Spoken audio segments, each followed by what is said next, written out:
Okay, hi everyone and welcome to the Swedish Environmental Protection Agency. My name is Maria Bang. I work at the international unit where I'm responsible for the SIDA-funded Global Environmental Governance Program. If you want to find more information, just go to www.environmentalgovernanceprogram.org. But this is a program where we operationalize principles of integrated governance by working with environment and human rights to facilitate the improvement of governance of the mining sector. And we also thought this work that we will be hearing more about today is really, really interesting. And I'll hand over to my colleague Victor as well. But before that, I just want to inform you that there will be a coffee break in about 4 to 5 minutes, just so you can stay calm, okay? Okay, hi everyone. Victor André and I work at the international unit here at the agency. I just thought I'd say a few words about maybe like trying to frame this seminar in relation to the agency that a few of us are working in.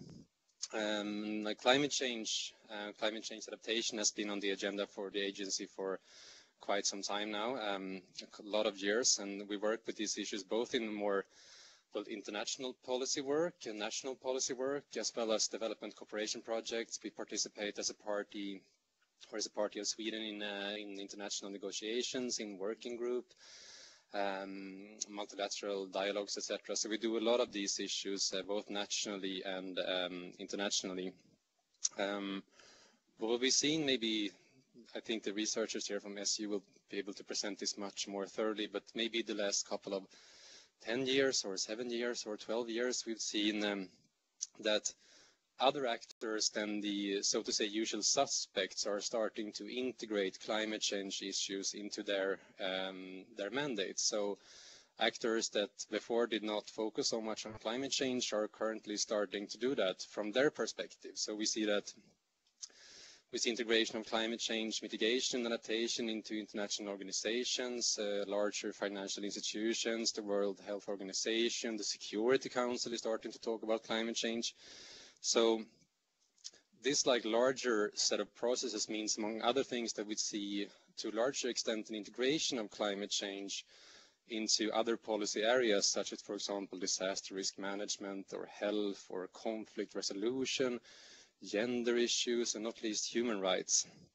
So it's starting to be quite clear that in the light of the 2030 Agenda and the Sustainable Development Goals, we see a lot of mainstreaming efforts trying to mainstream climate change into other policy areas. We know that because we see it in various settings. But why is this happening?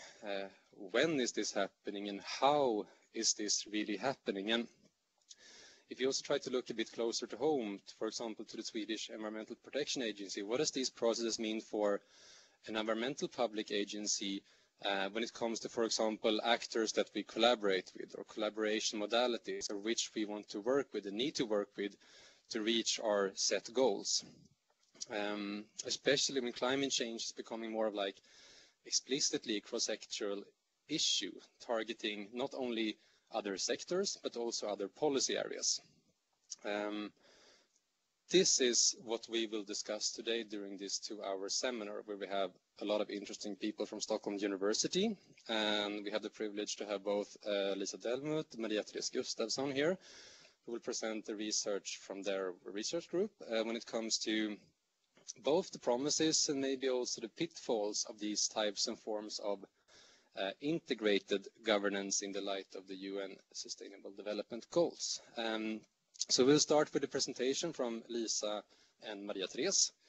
We'll have a short coffee break, and then we'll have super interesting discussions on these pitfalls and the promises. So I leave the floor to you for the presentation. And warm welcome.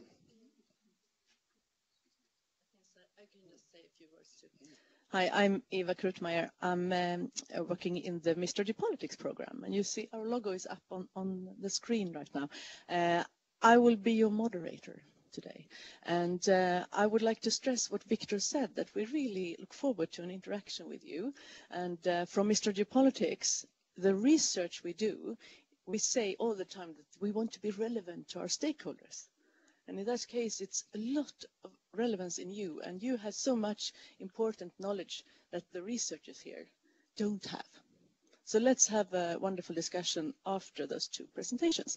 I would also like to turn to the camera and welcome our online audience. That's really great. So Lisa, I leave the floor to you. Thank you very much for this kind introduction. And Maria and Victor, thank you very much for this interesting introduction about your work here at this agency.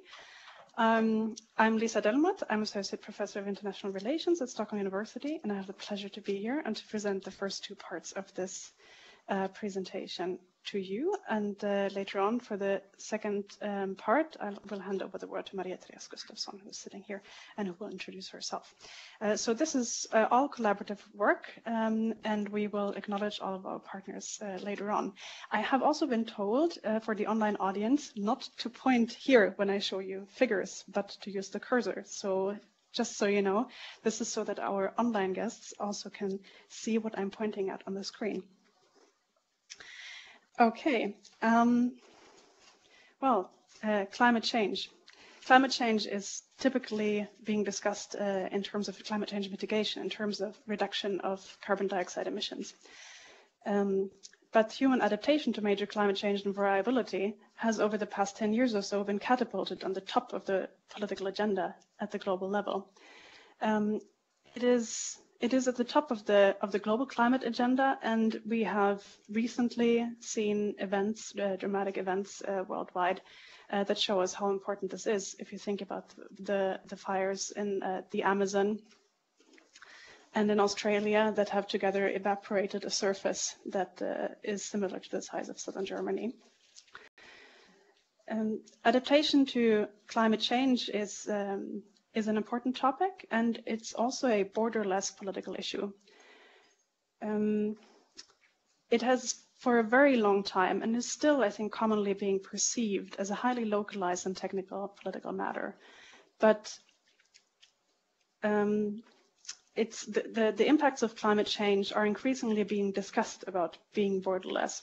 So if you think about slow harms like environmental degradation or biodiversity loss, food insecurity, but also if you think about natural disasters such as storms and wildfires, we see that the impacts of climate change on humans are cross-border. And so at the global level, we are increasingly seeing, as Victor also has alluded to in the beginning, an increasing number of international organizations across issue areas engaging with climate change adaptation. For example, various United Nations agencies or the International Organization for Migration and the World Bank, and we will later on show you a lot of evidence on this. So despite the borderless nature of adaptation, global adaptation governance remains weak. And we are here today because we want to contribute with knowledge to help solving this weak global adaptation governance. So this is what this seminar is about. We want to begin by telling you how we understand adaptation in our research group. Adaptation is an adjustment in social, ecological and economic systems in response to observed and expected climate change and effects to alleviate impacts or take advantage of new opportunities. By contrast, climate change mitigation, as I said before, is about the reduction of carbon dioxide emissions. So it is very interesting to see that the global debate about climate adaptation has really taken off since about 2009, but it has also been helped by the Paris Agreement in December 2015, which has for the first time formally phrased climate change adaptation as a policy goal, as a global policy problem. We see, as Victor also has said, increasing issue linkages that go beyond the activities of the UNFCCC. So one of the main take-home messages that we really want to stress today is that when we think about global climate governance, we should not only be thinking about the UNFCCC, but we should also be thinking about 30 to 40 other major international organizations that are integrating climate change in their activities. We want to structure the seminar as follows. We have two parts about with evidence about adaptation as an increasing transsectoral challenge and as a borderless challenge. And then in the second part, Maria Teresa will talk about barriers and pathways for global organizations to engage with adaptation.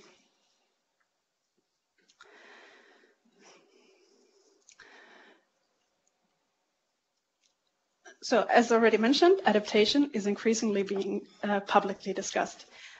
Here you see data from all Twitter accounts from 2007 to 2019 that have mentioned climate change adaptation or climate adaptation. So this is the entire Twitter data on this matter. And as you can see, since 2009, the debate, the broader public debate about climate adaptation has really kicked off. There are two interesting peaks in this timeline. For example, around 2015 and its aftermath after the Paris Agreement, but then again in 2019, which is probably due to the fires in the Amazon and Australia. Interestingly, in the 2007 IPCC report, scientific evidence has for the first time proliferated about these issue linkages, about the impact of climate change on natural disasters, on the frequency of extreme weather events, on agriculture, aquaculture, and forestry management, not only in the developing world, but also in the Northern Hemisphere. And in the aftermath of this report, many international organizations have started to integrate climate adaptation in their activities. We will see that later on also in the data. But the public debate has taken a little bit longer time to talk about adaptation. Before 2009, it was very much a taboo topic to talk about adaptation. It was perceived to be talked about in order to crowd out more important issues such as CO2 emission reduction. It was perceived to be politically sensitive, highly ideological, and today the discourse is different. Today, global policymakers increasingly recognize, and also scientists increasingly recognize, our obligation to protect the most vulnerable, the most sensitive to climate change impacts. Here you can see that in contrast to the broader public, UN agencies communicate also about adaptation, varyingly so, but they do, and you can also see the peak around 2015. Interestingly, you do not see that this peak in 2019 that we saw in the broader public debate is reflected here.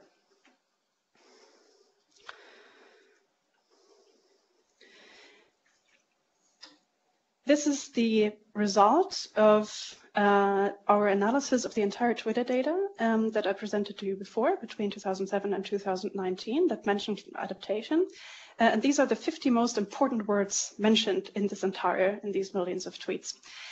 And you can see that mitigation is most often mentioned in relation to adaptation, but also other topics such as water, resilience, disaster management.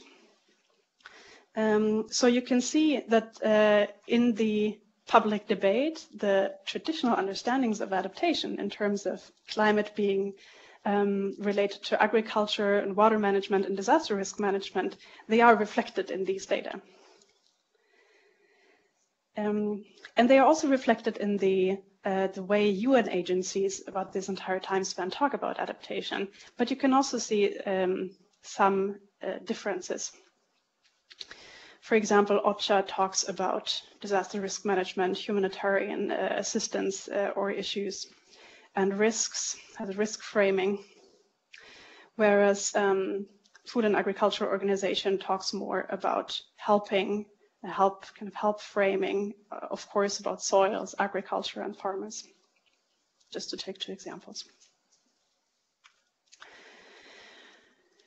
So adaptation is not only a sectoral issue, but it's also a borderless challenge. About 30 international organizations today increasingly integrate adaptation. We have, to produce this data, done an extensive document analysis. It's mainly based on Ece Kural's doctoral thesis, who is sitting here. So what she has done is to code information from annual reports and other official texts from these 30 to 40 international organizations, and has coded their governance activities and the extent to which in these governance activities climate adaptation is integrated. This can be about reports, speeches, white papers, projects, new institutions, funds, programs, other types of plans. And this index also takes into account the time span of the engagement with adaptation. So, for example, governance activities that last for a month get less weight in the data than governance activities that last for 5 years or even longer. And here you can see that clearly between 2006 and 2008, we see a surge in the degree of integration of adaptation into other issue areas in which these international organizations are active.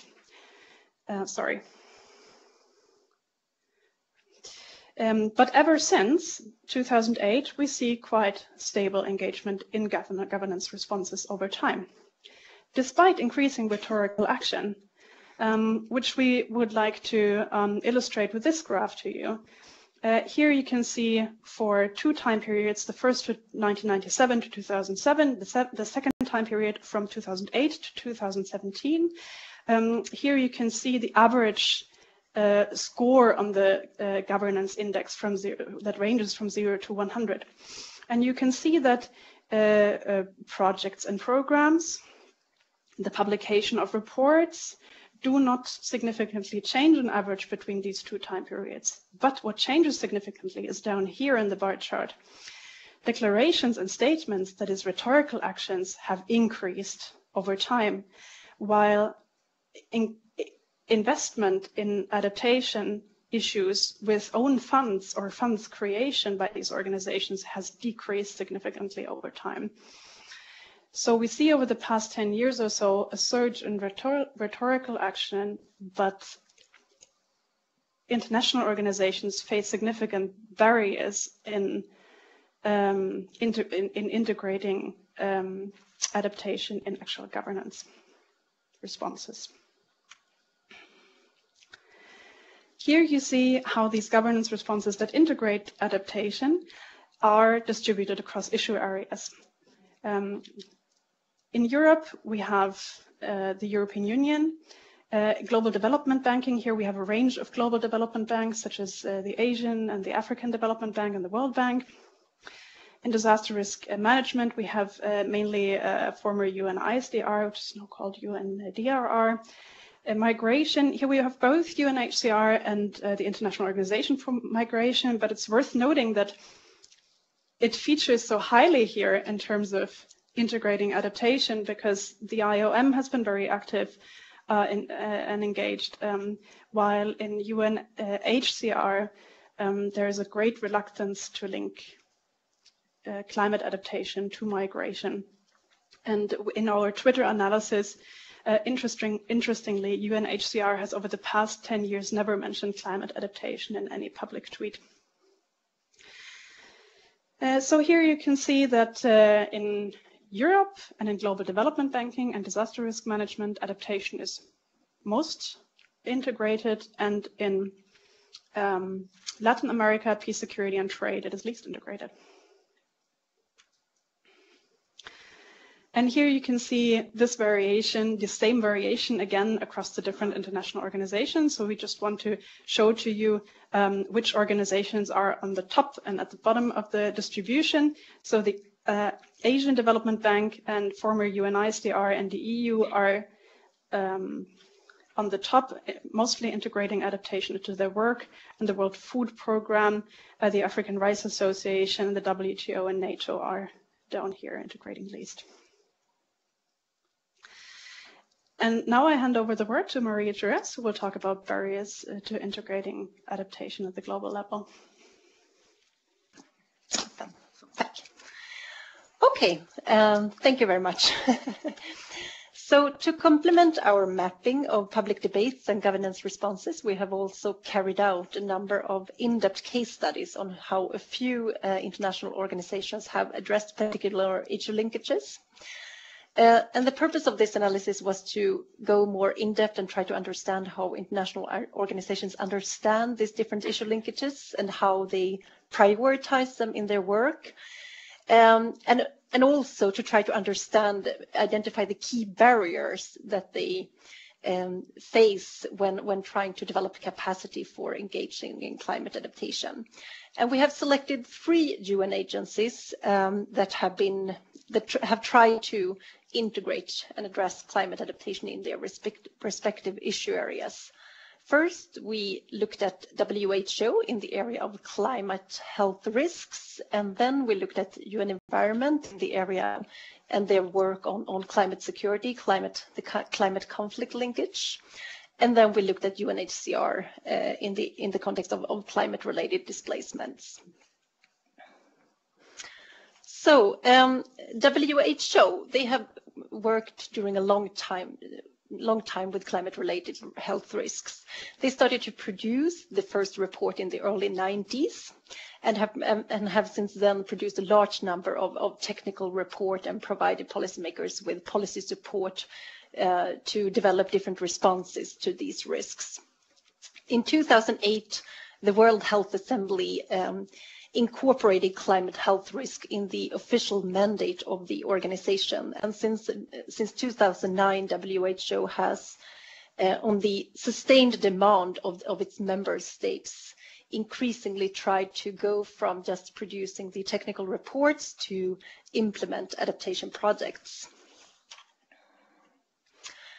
So with regards to UNHCR, the climate migration linkage remains contested, and it's perceived to be outside the organization's core mandate to provide for protection to refugees.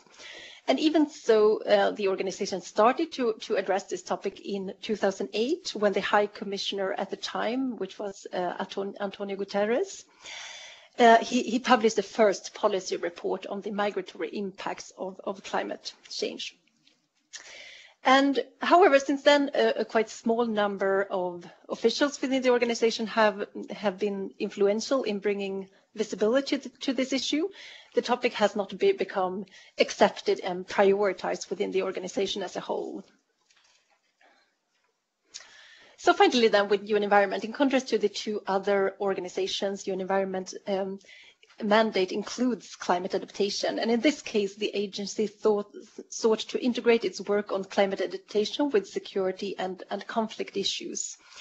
UN Environment has since the 90s been quite active in working in trying to integrate environmental issues in peace and conflict issues, and developed expertise in conducting post-conflict environmental assessments. And this work in this area has brought not only stable funding and has been widely supported within the organization. And the team who worked on these issues thought that the climate security issue linkages would be a way to sort of advance and expand the work in this area. But the climate security issue has been contested and deprioritized within the organization. However, this little team who continue to work on this issue, they, in collaboration with international NGOs, finally got the opportunity to advance this work as they received a relatively large EU-funded climate and security project in 2015. So after just introducing these 3 organizations, we will, and based on this analysis, I will talk a little bit about some specific barriers that for international organizations to engage in climate adaptation. The first barrier that is quite clear in these cases is problem complexity. Perceived problem complexity is an important constraint that undermines the ability of the organizations to respond to adaptation. Complex issue linkages as the impact on climate change, on violent conflict, are often associated with scientific uncertainty. And IU officials many times lack the sufficient information to, I'm sorry, to know how they will respond to such problem and to evaluate the impacts of alternative proposals. However, it's important to emphasize that knowledge uncertainty vary very much across these different issue linkages and across organizations. In the case of WHO, for example, this is not seen as a barrier to develop responses, whereas this was an important barrier in the case of addressing climate security issues. The second is borderless climate risks. As Lisa presented in the beginning, adaptation has typically been seen as a primarily local and national responsibility. However, many climate risks today are borderless. Two of the risks that are most commonly referred to as borderless are our climate-induced disruptions in the global food system and cross-border population displacements. This means that there is a need to adapt to not only what is happening in one locality or in one country, but also that you need to take into account what is happening in remote places. And existing forms of adaptation governance, however, are very territorially based.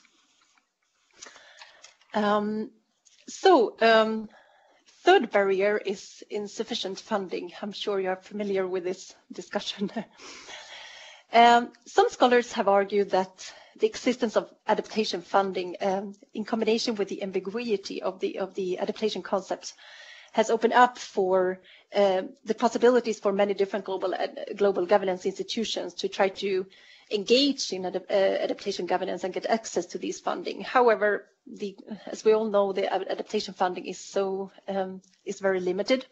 Only about 4% of the estimated 500 billion in public and private climate funding in 2017 was destined for adaptation. And in the case of international organizations, funding are increasingly earmarked. And this creates a situation where the financial insecurity of organizations is greater today, which means that they have less room and flexibility to address new topics. And oftentimes they need to act as fundraisers to be able to engage in those activities. The fourth barrier that we identified is the fragmentation in global governance. In recent decades, there has been a shift from state-centered to increasingly fragmented global governance landscape. There are often many organizations and institutions that are tackling the same problem without coordinating their actions. And there could even be competition between different organizations that try to access the similar resources for engaging in these issues. And in some cases, fragmentation could be conflictive, and there are strong norms that makes it difficult to coordinate actions.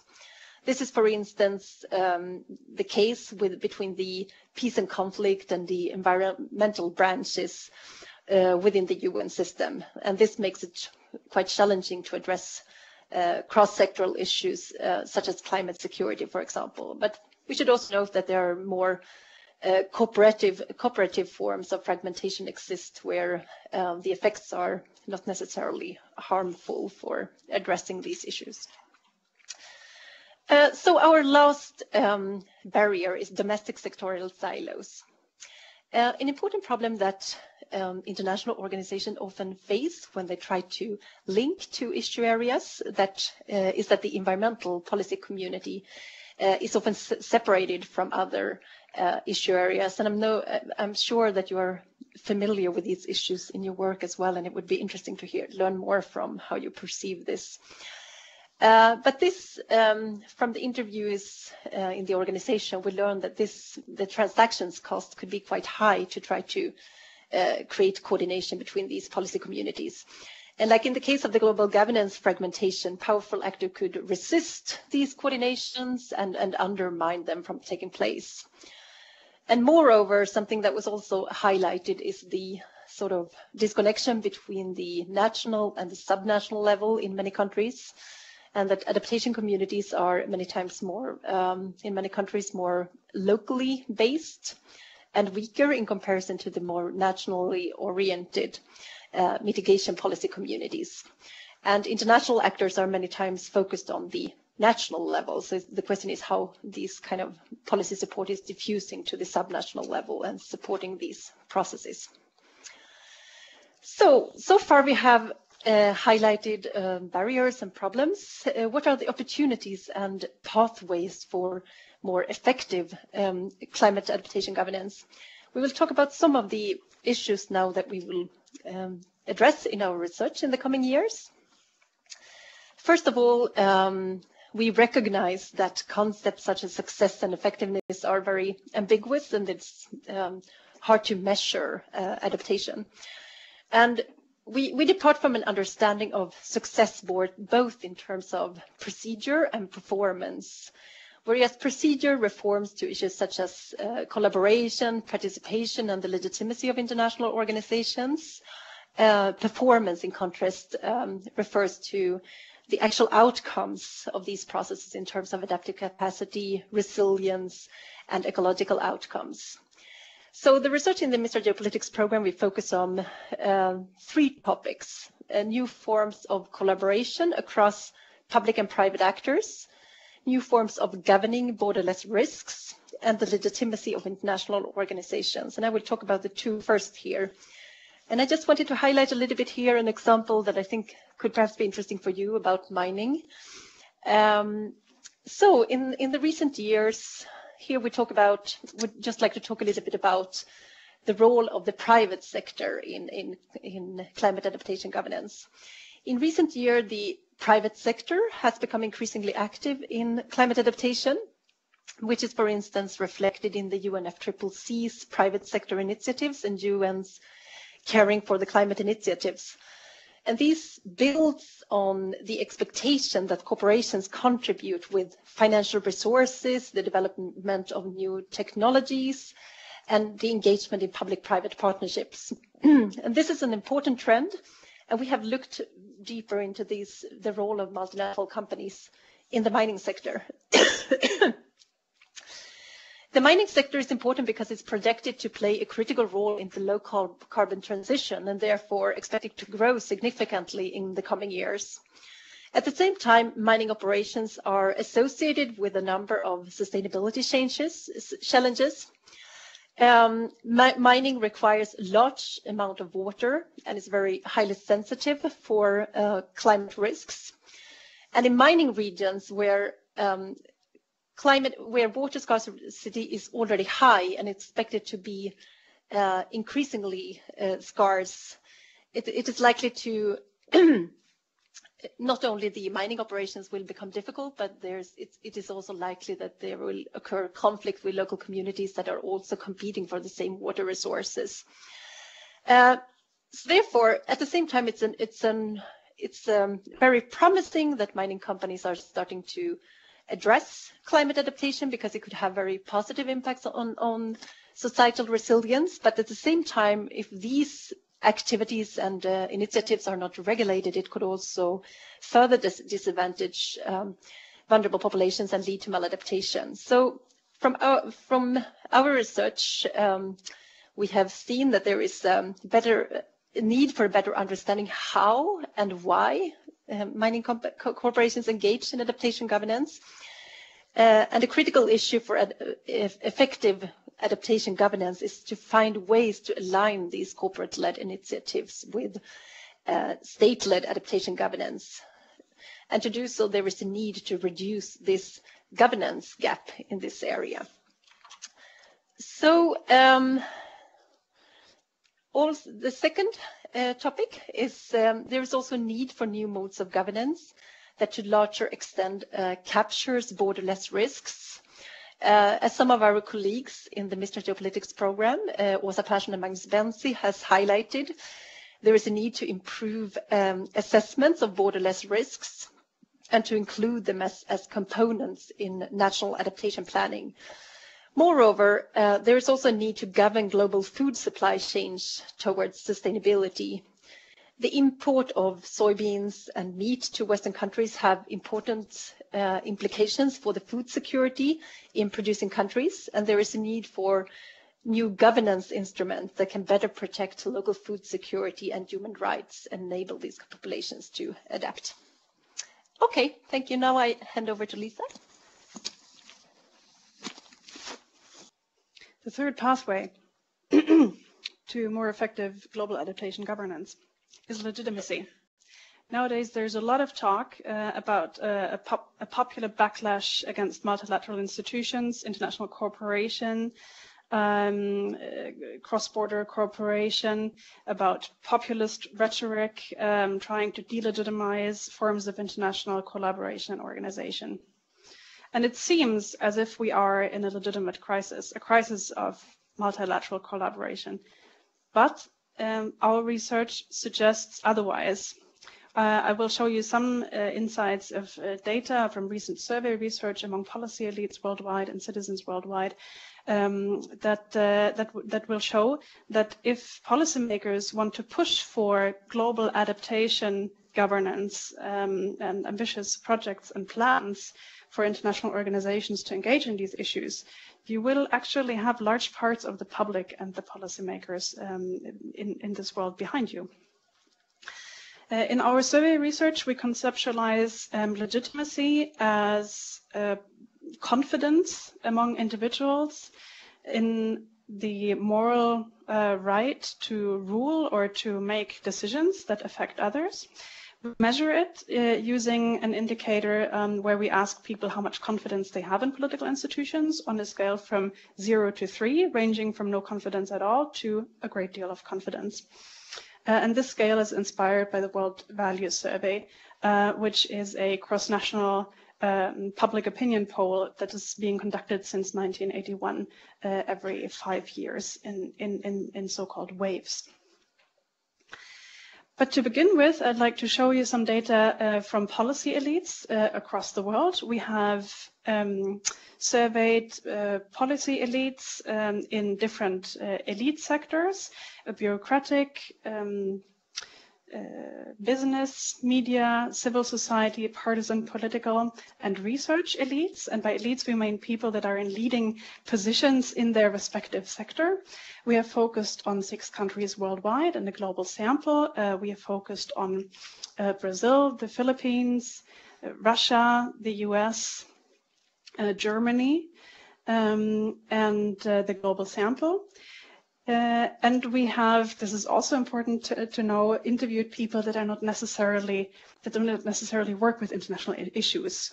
They can work at subnational or national levels of government, and they do not always deal with international issues in their daily work. And you can see that their confidence in international institutions that have climate as their core mandate or have integrated adaptation to quite some extent is actually quite high. So here the WHO and the UN, the UNFCCC, are at the top of the distribution, where on average in all of these countries, elites have quite a lot of confidence. So we do not really see this critical mindset that's often been cited in the media today against international corporations in our elite data. Good news for us is also that when you look at which policy sectors these elites would like to see international organizations to engage with the most, then environment is among the 3 where they would like to see most global governance solutions.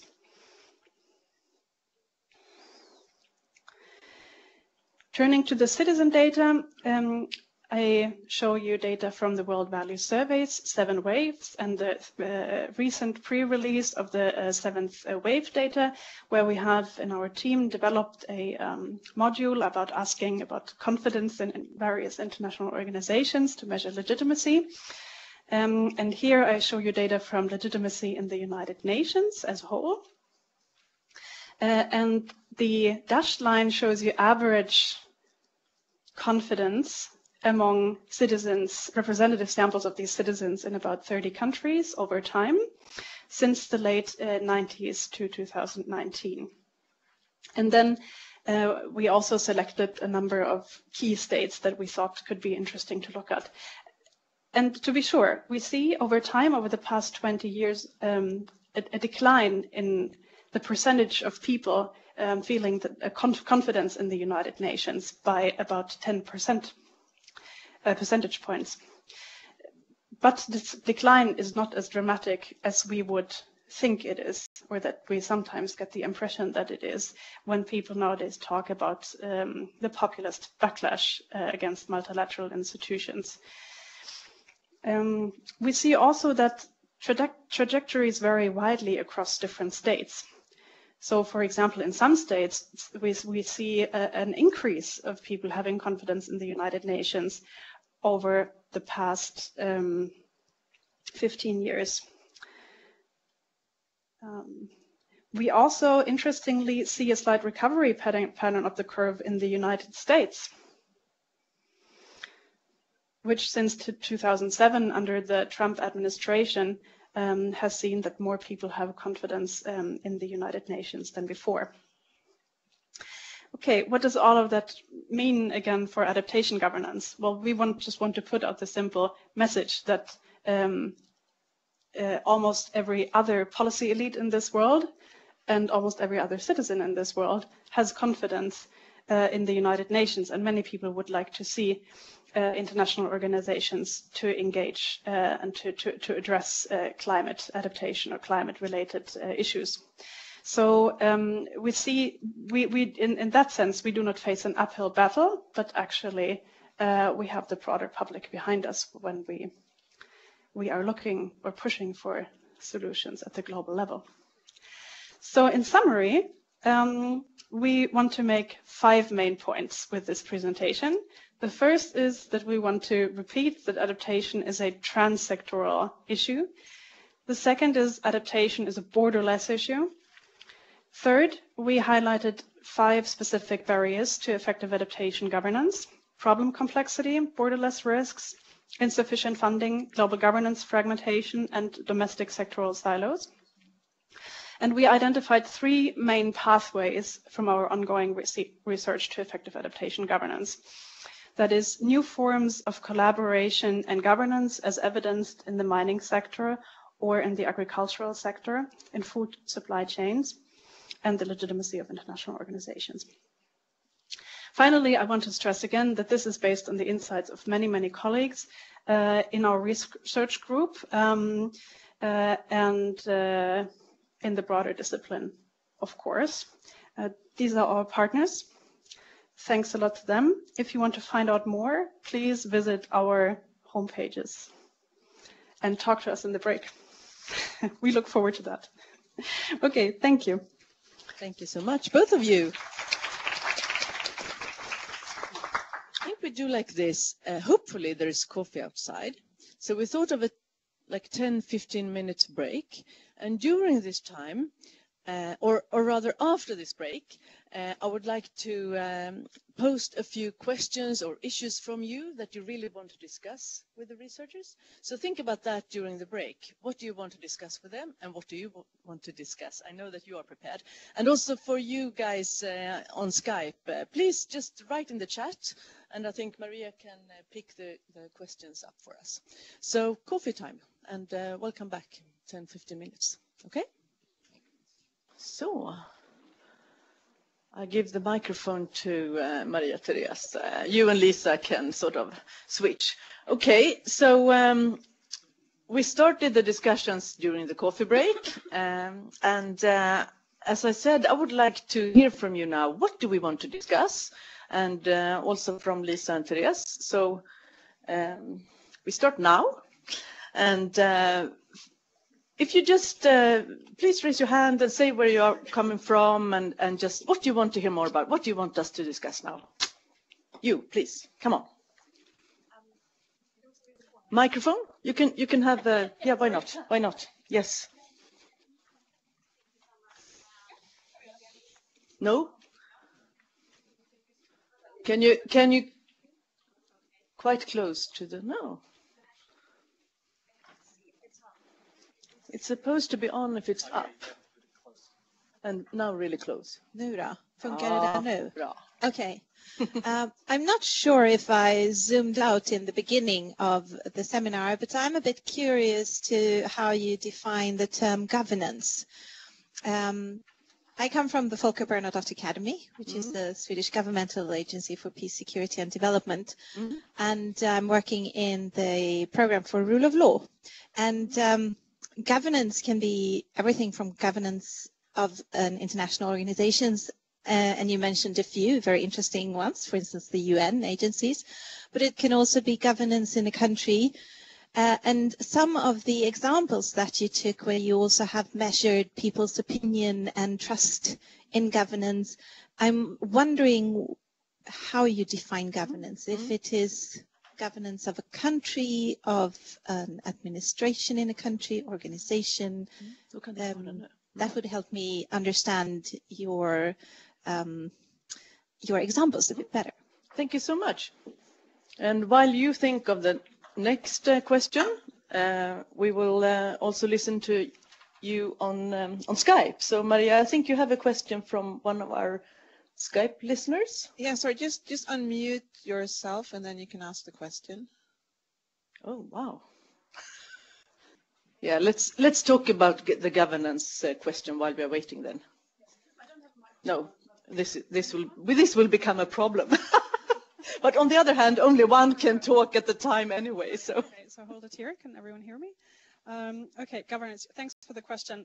Yeah, well, governance is commonly defined in our discipline as all structures, actors, and processes that together combined contribute to producing public goods, rules, and norms. Very complex definition. But more concretely, we think of adaptation governance in terms of a transscalar and a borderless phenomenon. So as we tried to highlight during the presentation, in adaptation governance, local municipalities, for example, they could become global actors when they, for example, participate in side events at the UNFCCC, or global policymakers, they could become national or local actors when they engage in the provision of information or expertise at national and subnational levels of government.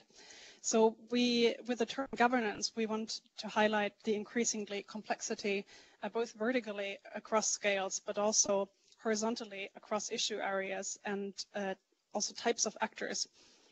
Because more generally, what we have seen over the past 30 years or so is really an explosion of actors, and especially in proliferation of civil society actors at the global level, who are, well, I should say private actors more generally, both civil society actors, but also profit-oriented private actors who are engaging in governance, who are contributing to providing public goods and services. So in short, we want to highlight the complexity of governance and what this means for effective adaptation. Do you want to comment the way you see it? No, I'm just curious, a follow-up question. When you talk about your work in Swedish, what Swedish term do you use instead of governance? Very good question. Styrelseform in Swedish. Okay, so let's turn to the screen, and Maria? Well, I don't need the mic, it's just for Jannica. Can you please unmute yourself and say who you are from? Hello, everybody. Can you hear me? Yes, we can hear you. Excellent. Thank you very much. And thank you also very much for the opportunity to attend this very interesting seminar. I represent the UN Environment Management Group, which is an interagency coordination mechanism with the objective to strengthen collaboration among UN entities on the environment. And it's very encouraging to hear that there is still some confidence in the UN system to solve global challenges such as climate change.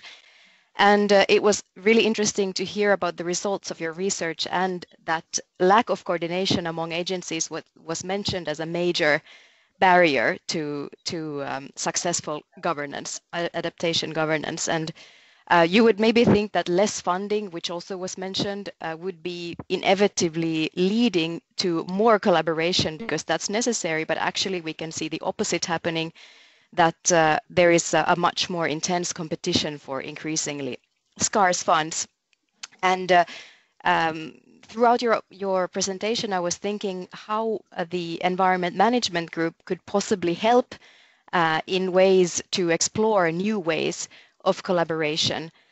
For instance, through maybe organizing one of our Nexus dialogues on adaptation and ways to, or finding ways to working better together. And before I pose my question, I also wanted to mention one example that we have tried to address these issues in terms of governance of organizations. We have recently released a governance tool for UN programming, which is a model for addressing environmental and social risks in UN projects and programs, including climate and disaster risks. And this refers specifically to adaptation, encouraging UN entities to integrate, where relevant, adaptation and risk reduction considerations in planning, and seeking opportunities to strengthen resilience and reduce vulnerabilities, including where possible through ecosystem-based approaches. And one way that governments can support this is to require these types of safeguards frameworks from agencies when they receive funding from donors. And my question relates to, with reference to the pathway of new forms of collaboration, that's very exciting to think about. We always try to find ways, new ways to effectively engage the UN system in collaborative approaches. And I was wondering if you have been discussing possible ideas for how new forms of collaboration could look like, what could make it more effective. And it would be interesting to hear your thinking about this, what could work, and also if there are future opportunities to participate in such brainstorming, that would be wonderful to be part of. Thank you very much. Thank you so much. I think I missed your name and maybe others too. Can you just say your name, please? Sorry, my name is Jannika Pitkänen. Thank you. So, do you want to start? And then I will also reach to you, because I think there is a lot of knowledge here about this, or you come from different organizations that could actually also have new collaboration forms in mind. So please, Maria Therese, would you like to start? Thank you. Thank you very much for your reflections, and it's very interesting to hear about these experiences of your work within UN Environment. It would be very interesting to keep the contact with you and discuss these forms of new forms of collaboration. What we found out when we did these in-depth case studies with the 3 UN agencies was very much focused on the national level, and there it was very much like new forms of cooperation at the national level and bringing together the different policy communities at the national level. But at the same time, we see this increasing fragmentation in global governance, and we see that in some cases it is quite difficult because of the different norms, conflictive norms that prevent this from happening and requires much more, like in the case of these conflict and security issues, which are really like rooted in the structure from the beginning of the UN system between the peace and conflict and the environmental branches of the organization, and that requires so much larger reform for addressing these issues. But we saw much more the cooperation in terms of WHO, for example. There you have much more cooperative forms of fragmentation, which means that there are not so strong norms that could prevent cooperation from happening. And there you can more easily try to strengthen collaboration by collaboration with other actors involved in adaptation. But this is also linked to the complexity barrier, I think, that you mentioned. And I was talking to a couple of women during the break. Where are you from Naturvårdsverket? Because I thought one of you, or your colleague rather, that worked with the Arctic. Are you still? She left, but perhaps you guys can give some. And you come after this. So I have thought about this. We have a plan. I want to vary research and other perspectives. So we get all. Please give just a picture of collaboration and WHO. And if you don't want, you don't have to, because I know it was your colleague, but still. Well, what we, my name is Marie-Louise Heikensten. I work here at the Swedish EPA, and one of my tasks is to combine environment and health through in the WHO process.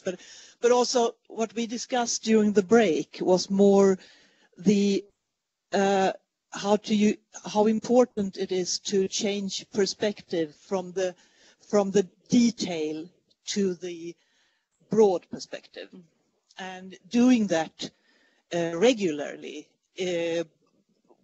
while with what issue you are or what task you are working with, and also in collaborations with others. So for the scientists to work together with the governance, administrative, and really important to be able to scale up, but also go deep, to have both perspectives at the same time. Yes. Yeah. Thank you. Thank you very much. Lisa, now it's your time. Yeah. Thank you, Eva. I just wanted to briefly respond to Janneke. It was a very, very interesting comment about raising a question about how we can better work together. It is probably one of the most important questions that we also ask ourselves. Well, what does our research say about how international organizations should be working together? How far should they be integrating and mainstreaming adaptation? What types of collaborations should they engage with? So these are really the $100 million questions that I feel that we do not have a lot of scientific certainty to provide expertise on. It will depend on the question at hand, and it will depend on the issue linkage at hand. You work with climate security issues, which we have done some research about. I think what we can say is that perhaps one conclusion of our Pathways session is that it could be a time for more politicized adaptation framings, or more politicized adaptation understandings and projects. Maybe given the broad public support for integrating and addressing adaptation issues at the global level within the UN system specifically, maybe adaptation issues do not need to be presented in a technicalized manner anymore, not to shy away any key states whose support are needed for ambitious adaptation projects. And maybe, hopefully, if I can add that personal reflection, the Green Deal that the European Commission is nowadays pushing for could raise this ambition, and also could facilitate more ambitious and less technical solutions to adaptation. Thank you so much. Do we have any more ideas on this in the room? One was to be able to. Sorry, I'm supposed to stand here. One idea here was that it's important to be able to understand different perspectives and different kind of research or expertise, that actually be able to also lift oneself every now and then, and not only be in the silo. But are there examples in the room where you feel that collaboration has actually been very successful because of something, because we did this or we did that? Victor, and you who have, if you have something that connects to this in your question, please raise your hand. Maria can take it. You're gonna. Yeah, we work on the same things, me and Victor. But no, one thing. So we have this CEDA-funded global program, which, thanks to that funding, we can work integrated with environment and human rights, with UNDP and with many other organizations. What is it that makes that successful? Well, when I was seconded also to UNDP, people did want to work together, but they could not because the funding would not allow for it. So for us, it was instrumental to have funding that allowed for this sort of integrative integrated approaches. But I think also that partnerships, like working in partnerships, there has to be, what's the word, like a benefit to it, that programs that do not work good in partnerships should, have less less money there, and yeah, more but money really to push and organizations to work in partnerships. Great. Any more comments on that, Victor? Is it okay if I just, Can I just build on that a bit? I mean, I absolutely agree with Maria. I think that partnerships are crucial, but I think it's also kind of important to scrutinize what kind of partnerships you need. And this is just a personal reflection, but I would say that, of course, like a shared understanding of where we want to go is crucial. So like a shared, maybe not necessarily norms, but a shared goal, but also complementarity in the sense of roles and mandates. I would say can be quite important. I mean, we try to work with this like multiple governance partnership idea that, okay, so we as a Swedish EPA has a certain mandate because that is how the world is structured. It's structured through mandates. But also try to work with multilateral organizations that can have another mandate, for example, OHCHR, the UN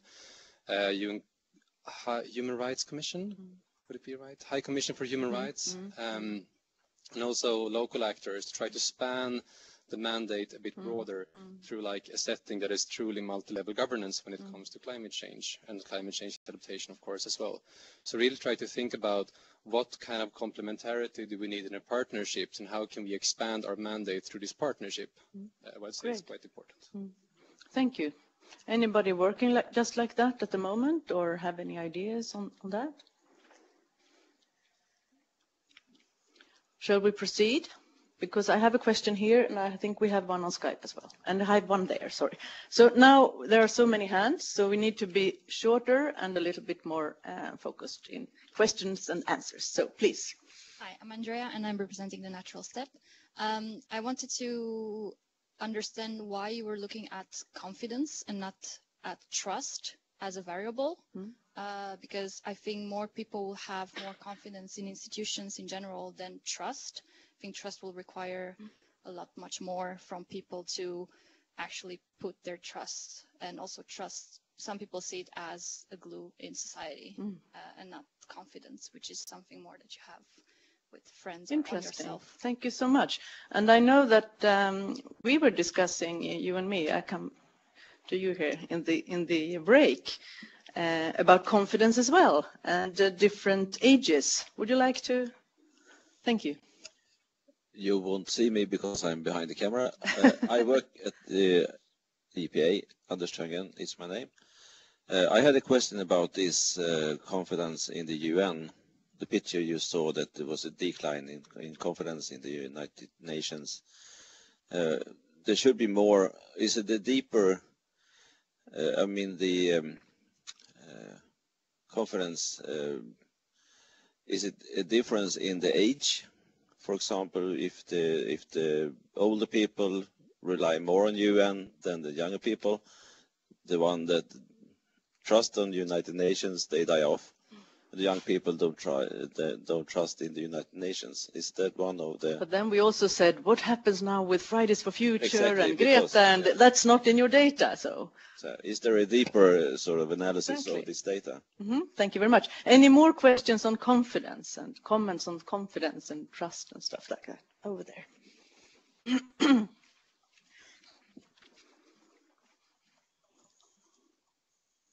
Hello. Thank you very much for the presentation. My name is Melanie. I'm from Forum Syd. And I guess it's kind of loosely connected to confidence and legitimacy. I hope that's okay. I'm not breaking the rules. It's perfect. Asking the question. So it's a little bit more about legitimacy and the question that you guys looked at policy elites and asking them about legitimacy in global governance. And perhaps then looking a little bit more at a barrier to adaptation governance, looking at accountability and compliance of states, and that the confidence is kind of globally and within the governance of who's in power today, how that affects the fact that the EU CO2 levels have risen faster in the past decade than ever before, even faster after we signed the Paris Agreement. And that whilst we're looking at confidence in policy elites and believing that international organizations are perhaps still have the ability to deliver, they're not actually able to deliver because of the lack of compliance and accountability mechanisms within our global governance. So my question is, why is that not one of the barriers that you've included to adaptation governance? Thank you so much. And I will repeat your name, Melanie from Forum Syd. Is that right? Thank you very much. Any more comments or questions around confidence and legitimacy? Or shall we let the research have a say? Okay, Lisa will start. And if you can include your young colleagues at your left, please. Absolutely. So far the questions have touched upon issues that were more prominent in our research. That's why we have taken all the questions. Thank you for these interesting questions on confidence and legitimacy and trust. I take them in reverse order. One of the barriers to effective adaptation governance, the fifth one, was domestic sectoral silos, and the legitimacy question is linked to that. Given that we see these domestic sectoral silos in basically the absence of linking adaptation into other issue areas at the domestic level, we see generally relatively little support for linking these issues at the international level, because the impulses, the ideas, and the innovations in adaptation governance, they have to come from somewhere, and they have to come from the policy communities, and they are predominantly national, of course. So, and linked to that is the question of compliance. So if international organizations, and that links back to Jannica from UN Environment, if they want to engage in ambitious programs and implement them domestically, they have to find people who, like in groups, and the expertise of people who think about adaptation in these same terms, who, for example, link adaptation to health or the mining sector. And when we speak in general terms, it's really hard for international organizations to find those. So we think that domestic sectoral silos are a major barrier to effective adaptation, and that's a little bit linked to the legitimacy of the adaptation issues as such. In terms of trust and confidence, these are usually used as synonyms in survey research when measuring legitimacy. Social trust is generalized trust among people, but institutional trust is also operationalized in terms of confidence. So I also see them as synonyms. When we look at the trajectories over time in confidence, I do not really know how they look for different age groups, but I can say that, interestingly, the post-materialists, so people who value, for example, in environmental issues and participation and democracy more than security issues and monetarist anti-inflation-oriented policies. So the post-materialists' confidence in international organizations is relatively stable over time, but the materialists' confidence over time has decreased steadily, quite dramatically over the past 20 years. So the slight decline that we see from about 10 percentage points over the past 20 years in confidence is mostly due to the materialists.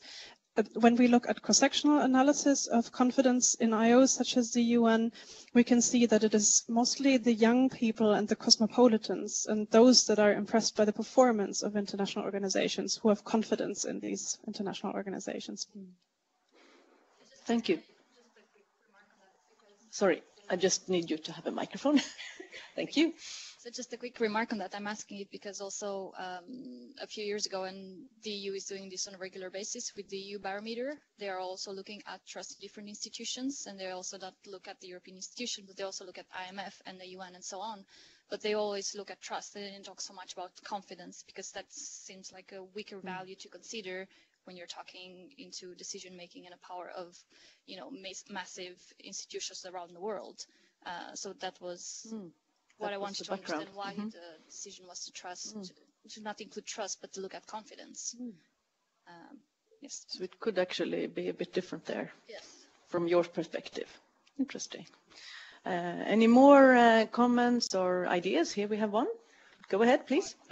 My name is Ukas Ranar. I am coming from the consumer electronics industry, and I'm very curious about, you were talking about confidence in organizations overall, but I'm more interested into the confidence and trust of consumers and end consumers to a particular product. For instance, how they can choose one product over another one if they have gone through a certification product in a way. So have you conducted some sort of experiments or research regarding this overall?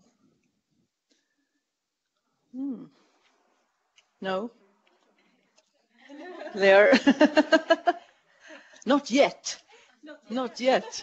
Okay. Anyone else in the room have some comment to that?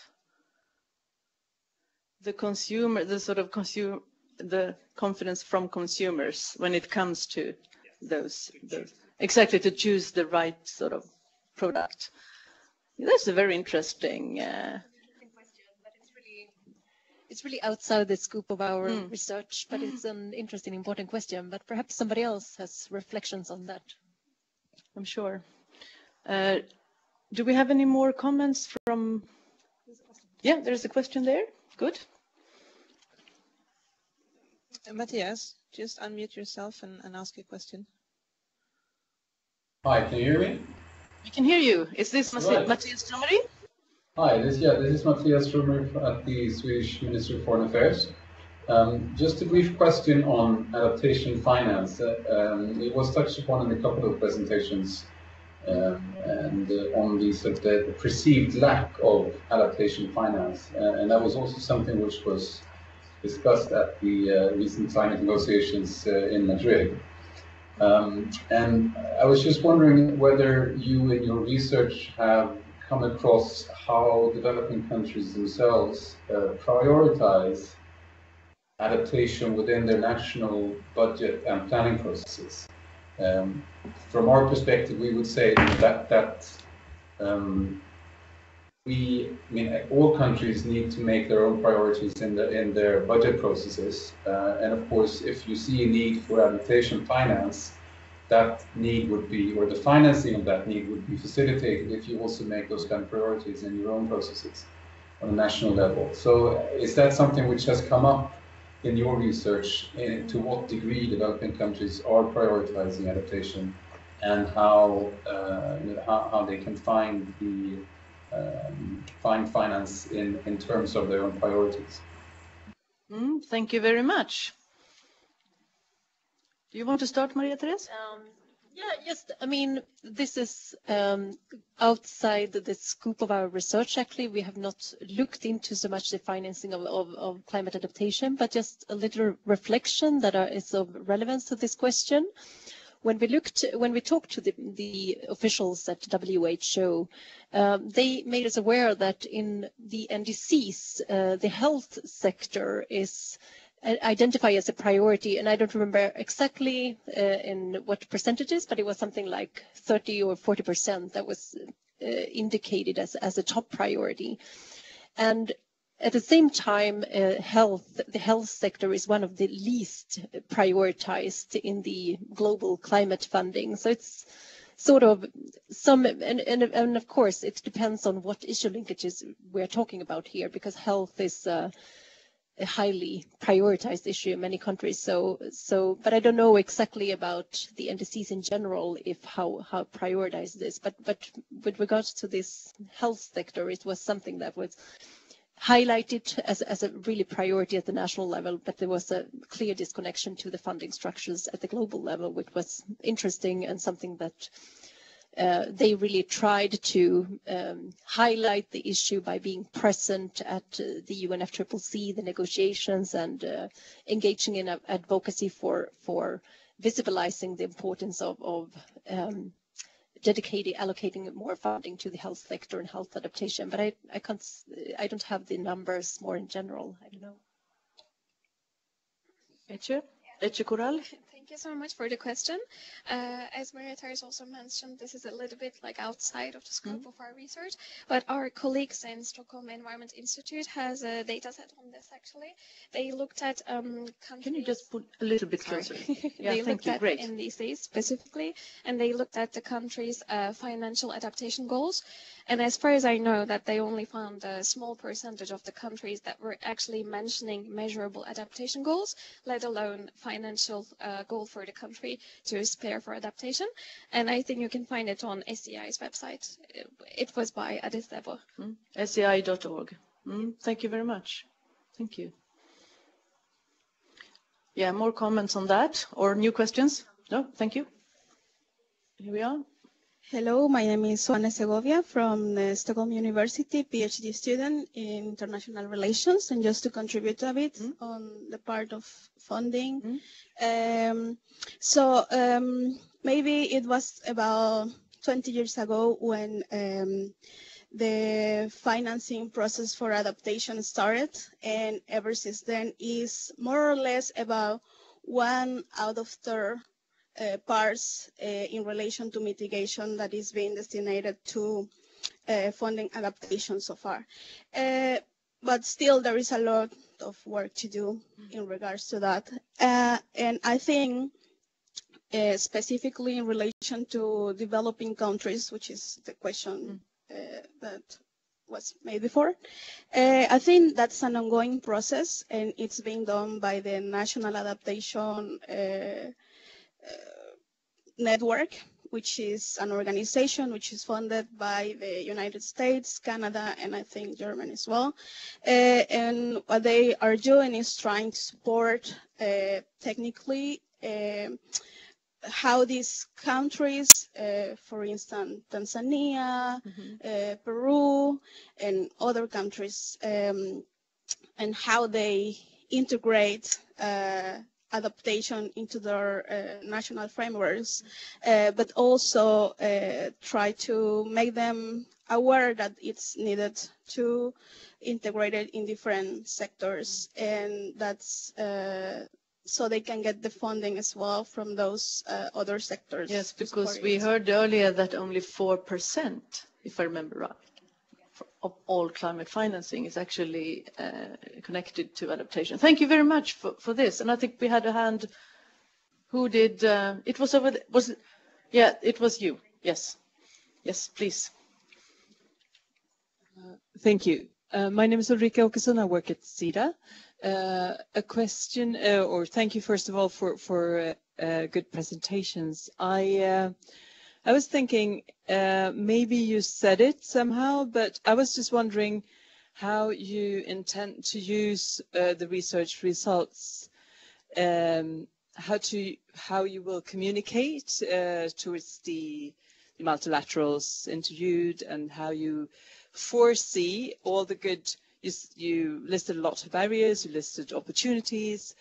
How would you present the facts or the results you've come to in terms of feeding back? Well, both SIDA handling a lot of the support to the multilaterals mentioned, also the Ministry of Foreign Affairs, other actors in Sweden or elsewhere. It was just, a question on research results maybe, and how you would take them forward in terms of action, so they lead to action. Maybe. They lead to action and benefits. Thank you very much. Ooh, why don't you, who wants to take that one on communication and how to take it forward? Yes? Okay, that's a very important question for us. We are, as part of the MISTRA Geopolitics program, and also we are also funded by Formas, which means that communication is an important part of the research project. We have actually started with this project quite recently, and this is a way of trying to, reach out and with policymakers and try to get contact and establish contacts and see in what ways we could, be invited to share, write policy briefs and so on. For us, it's really important that our research is relevant for different stakeholders, and we would be very happy to come to SIDA and give a seminar, for example, and discuss our results with you. Of course, this is case-based research as well. So we have some identified specific barriers and so on, which we think could be generalizable to larger larger number of organizations, of course. But we really think this is an important task for us as a researcher, to try to be relevant and communicate our research in a way that is understandable and relevant for policymakers. And I'm also part of the environmental governance program that Maria and Victor is working with. So thereby, in that way, we also have contacts with the SEPA and hope to contribute to discussions within that program. And in doing that, I'm just thinking loudly now, but in doing that, we also actually can find new synergies. Yes. So it goes back again, I hope. Yes. And it's also a way for us to make our own research, improve our research by having close contact with the policymakers and these organizations. We think that our research is more accurate and more answered in real questions that matters in these organizations. So yeah, we see it as an important task, and we are very, very open to continue. Thank you so much for that. We have one question there, and please, I think we have time for yet one more. So, Carl Halding, this is another researcher in the Mr. Geopolitics program. He's hiding here in the back, but please. Everyone, I'm Carl Halding. I'm the co-director for the Mr. Geopolitics program, and thanks a lot, colleagues, for this. And please keep it a little bit closer to your chair. Even closer like that. Thank you. Wonderful. I have a question which is about the changing geopolitical landscape that we have seen evolving quite rapidly here over the last, particularly since, well, over the last 10 years, but even more accelerated in the last 3-4 years. Do you see, because your data sets are covering this time span, do you see any traces of how a changing geopolitical landscape affects or is affected by the things that you're studying? Or do you think is there anything that you could imagine to look at in the future? Thank you. Who wants to start? Lisa? Thanks for this very interesting questions. I think the linkages between geopolitical and environmental trajectories are at the heart of the Mr. Geopolitics program, but they are also very challenging to research. In the context of our research, we have mostly... Lisa, sorry, can you make an example of what that could be so that we understand what is the geopolitical landscape connected to this? Yes, I was going to do so. So, sorry. Okay. So, for example, since the Trump administration has taken over power in 2017, we have seen that U.S. foreign policy has become more and more inward-looking, and we have seen an increasing pulling out of the United States, out of not only rhetorically but also financially out of the UN system. And I'm sure that many of you have come across these news, and perhaps also in your work. Because the United States is retrieving or sort of de-emphasizing its role as a global leader, the world looks more and more to other countries, such as the BRICS states, to take leadership in important political questions, such as climate adaptation. But we do not really see leadership among these countries at the global level yet. We rather see that geopolitical shifts have contributed to a further weakening of global governance institutions, that we actually need to take greater action and more ambitious plans in linking adaptation into their issue areas. I think the decline in core funding of international organizations is a general problem for international organizations to engage in ambitious and long-term planning and policy making. And that, of course, also applies to adaptation. Policymakers become oftentimes fundraisers, and that crowds out important time that they need to meet with researchers, collect expertise, write reports, do all the other important things that are needed for good policy making. Thank you. Etche. And I think like we can see the effect of this, especially in when we look at who are the donors of adaptation funding when it comes to like giving funding to international organizations. I think it's becoming more diverse as the US is pulling out. We can see different countries increasing their funding, like Japan, Netherlands, Sweden. And also we see recently that private actors and NGOs are becoming bigger funders of international organizations.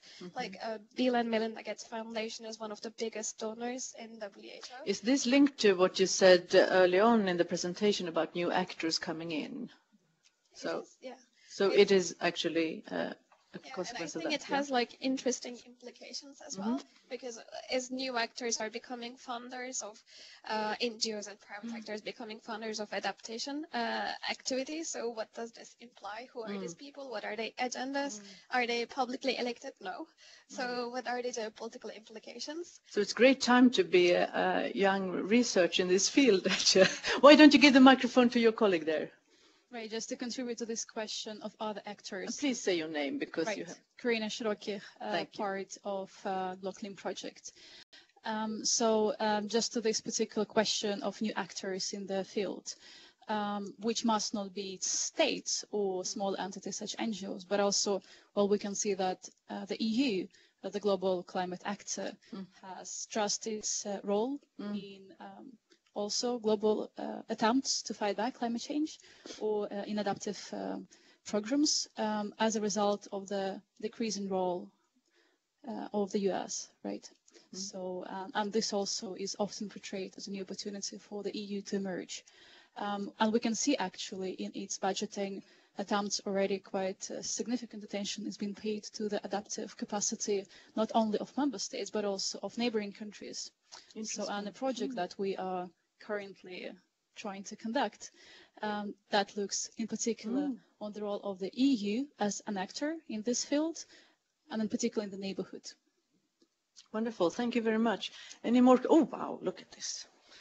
We have 3 more questions in 2 minutes. So, anybody who has not spoken before? No, in that case, I must ask you to be quite short, all of you, please. Sure, I will do. It's connected to the new state actors, but there's also a comment that might seem controversial, but I think also needs to be said. Adaptation is not positive. Adaptation is a result of a massive failure in our system. And whilst we look at adaptation and new collaborations and all the rest, I think we also really have to accept the fact that we failed at mitigation, and that actually it's not about new collaborations and trying to find new ways of adapting. It's about trying to curb how much we have to adapt. If we don't curb and also look at mitigation as a vital component of this, how fast are we going to have to adapt? How fast is change going to come? And that's something that I really don't think any of us should forget as a first step. Now, second, sorry, I know you said quick, but it's about new state actors. Fordham Seed, we are doing a pilot project this year, working at PPDP, and this is more sort of a question about how do you make sure that those private state actors also have, as part of their responsibility, adaptation and mitigation within it, and making sure that it's not just profit and economic growth, and how to make sure that communities are meaningfully part of this process, whilst also bridging the gap between communities and researchers, because whilst we take a bottom-up approach, a lot of these communities have no idea what on earth is happening in their environments, because the change is happening just so fast that the people who used to be experts cannot be experts anymore because the change is too fast. Thank you so much. Oh, I think we started there and now we closed there, so it was wonderful. Thank you very much. They will answer, of course. I just take a couple of 3 questions at a time now, so please. Actually, I would like to bring in another actor on this field in this team, and that is the industry and the private enterprises. We have talked a little bit about the consumers and looking back a few decades on when in the 60s when the acidification problem was one of the major problems in here, we had the industry actually taking early steps, a lot of research, a lot of innovation was taken from the industry itself, and helping for the adaptation and the change of how the industry was, what the techniques we had. So you're both part of the problem and hopefully the solutions. Yeah, but we need the governance, the policymakers has to do communicate a lot with the industry, I think. Great. I think I saw one more hand. Oh. In that case, is it okay? We have 4 minutes now. Do you think you can do this in 3 minutes? Sure. Thank you. Okay, thank you very much. That's extremely important questions about new actors and put it here on governance. And that's an issue that we have been actually looking more closely into within the mining sector. And the question there is, of course, like private corporations, what are their rationale? Why are they engaging in climate adaptation? Because corporations function many times according to risk assessments. What is a risk for their operation? And the risk for the operation in the mining sector could, for example, be that the reduced water access to water, which is the mining is heavily dependent on water resources. So if climate change is creating less water, that's a problem for them. And that could also, but the question is then, of course, the important question for societal resilience is what kind of responses do private corporations develop, and to what extent are they aligned with national adaptation processes and the adaptation of local communities in these areas. So here we really see we are in the beginning of our research, but we see that there are important governance gaps here and lack of regulation, because it's not only, when we think about adaptation, traditionally it's development aid actors who are engaging in this, but it's not only development aid actors anymore, it's corporations, it's actors, organizations in different issue areas. To what extent, how and to what extent and with what interest do these actors engage in climate adaptation? I think that those are critical questions to ask for avoiding maladaptation and just adaptation to in sustainability transformations. And I think Lisa wanted to comment as well, or was that the second question, or no? You're happy?